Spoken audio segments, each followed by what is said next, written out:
Bonjour Karine Dijoux, merci beaucoup d'être avec nous dans Télématin. Bonjour. Alors Jean-Baptiste le disait, Emmanuel Macron inaugure aujourd'hui la Cité internationale de la langue française. C'est un beau projet culturel qui vise à mettre à l'honneur notre langue, son histoire, la francophonie.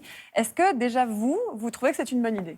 Je trouve que c'est une excellente idée parce qu'on met la lumière sur la langue française enfin. Et à quoi ça va servir concrètement ? Ça sert à avoir un lieu, déjà, un lieu qui est consacré. C'est la première fois que je voyais ça.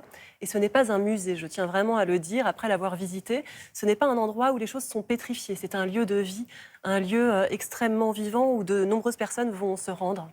Alors, c'est un projet qui ne plaît pas à tout le monde.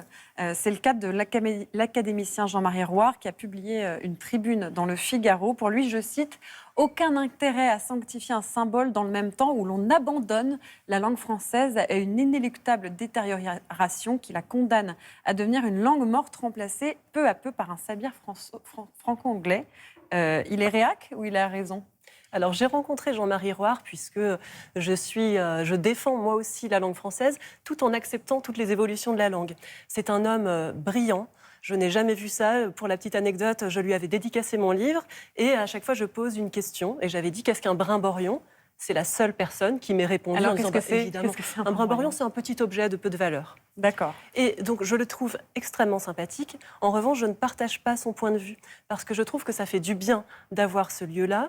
Je comprends, j'entends tout à fait ses craintes. Qu'est-ce que vous comprenez dans ce qu'il dit là ? Je comprends. Alors moi, j'avais lu une autre citation, mais je vois ce qu'il veut dire. C'est-à-dire qu'il trouve que le président n'a pas suffisamment défendu la langue. Et moi, je n'ai pas le même point de vue. Je ne suis pas du tout investie en politique. En revanche, j'ai toujours aimé écouter les discours du président, que je trouve extrêmement littéraires, avec des figures de style, avec des références très classiques, mais des références à de grands auteurs, et également avec des mots désuets, des mots à sauver. Alors, qu'est-ce que vous en pensez, vous, de l'évolution de la langue française ? Par exemple, on sait qu'aujourd'hui, le Sénat examine une proposition de loi pour interdire l'usage de l'écriture inclusive dans les documents officiels. Qu'est-ce que vous en pensez de ça ? Alors, l'écriture inclusive, c'est un sujet très, très délicat, que je n'ai pas encore abordé sur mon compte Instagram, alors qu'il y a beaucoup de demandes. De mon point de vue, à chaque fois que je lis un texte en écriture inclusive, j'ai beaucoup de mal à le comprendre, notamment à cause du point médian. On a l'impression qu'il y a une espèce de ponctuation, un point à l'intérieur de la phrase et on a du mal à respirer. En revanche, il y a des choses que je trouve très intéressantes. Le yel, j'ai aussi du mal à l'utiliser. Donc il y a des choses à prendre, à laisser. Je pense qu'une fois de plus, ça va mettre du temps, il faut s'adapter, mais je trouve que c'est une décision qui me semble nécessaire en ce moment, vu l'état des choses actuelles. D'interdire l'écriture inclusive dans les textes officiels, je comprends. Oui, je le comprends. Est-ce que vous pensez, vous, qu'il faut mettre la langue française sous cloche, qu'il ne faut plus y toucher ? Non, au contraire. Comment elle peut évoluer, cette langue française ? C'est pour ça que je ne comprends pas le point de vue de Jean-Marie Rouart, parce que ce qui prouve qu'elle est vivante, c'est justement tous ses apports. Moi qui enseigne le latin également, le latin, c'est une langue morte, malheureusement, même si elle est encore parlée au Vatican, parce qu'il n'y a plus d'apport. En français, je trouve que c'est ça qui fait sa beauté, et même les mots qu'inventent les jeunes, je trouve ça génial de voir qu'on peut jouer avec la langue et avoir de nombreux apports d'autres langues. Alors, ce n'est pas l'avis de l'Académie française, qui est assez réfractaire à ces nouveaux mots. Elle est souvent taxée d'ailleurs d'une vision trop élitiste de la langue française, un peu retardataire sur son époque. Est-ce que vous pensez qu'il faut réformer l'Académie française ? Alors, je trouve qu'ils sont extrêmement honorables.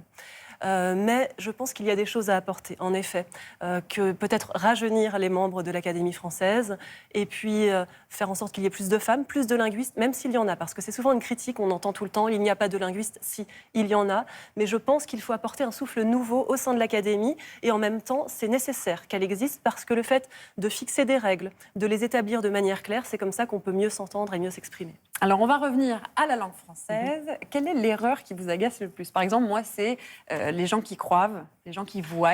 Oui, ça m'agace. C'est quoi qui vous agace le plus ? Moi, c'est le « je vous partage » que j'entends absolument partout. Alors, aussi. dans quelle phrase, par exemple ? Par exemple, je vous partage l'actualité du jour. Et donc ça, c'est faux. C'est totalement incorrect. Qu'est-ce qu'il faut dire ? Il faut dire « je partage avec vous ». D'accord. Et je ne sais pas d'où vient l'erreur, ce n'est même pas un anglicisme, parce que souvent ça vient de l'anglais, et là même pas. Et ça devient, notamment sur les réseaux sociaux ou dans les podcasts ou dans les médias, ça devient viral. Donc pour toutes les Instagrammeuses qui nous regardent, on ne dit plus « je vous partage mes petites astuces de beauté », mais « je partage avec vous ». Voilà, c'est votre conseil. Oui. Vous êtes enseignante depuis 20 ans. Est-ce que vous avez constaté une forte baisse en orthographe chez les élèves ? Et si oui, pourquoi ? Alors, il y a une baisse indéniable, c'est certain, mais ce n'est pas non plus extrêmement marqué. La raison principale, en tout cas au-delà de ma propre expérience, c'est que dans les années 80, il y avait encore 6 heures de français par semaine. Là, maintenant, nous, on a 4 heures de français. Donc forcément, il y a l'oral qui est valorisé, ce que je trouve très bien, mais ça devient forcément au détriment de l'écrit. J'essaie d'intégrer des dictées de plus en plus, même si c'est controversé, mais les dictées, l'essentiel, c'est la correction. Et une bonne correction de Vous dictée. pensez qu'il faut conserver les dictées à l'école? Oui. Ça me semble vraiment nécessaire parce que quand on fait une bonne correction, on ne rend pas la dictée. On pointe d'abord les erreurs les plus fréquentes, les erreurs et non les fautes, hein, parce que je sais qu'il y a un côté très moral dans le terme faute que je n'emploie pas.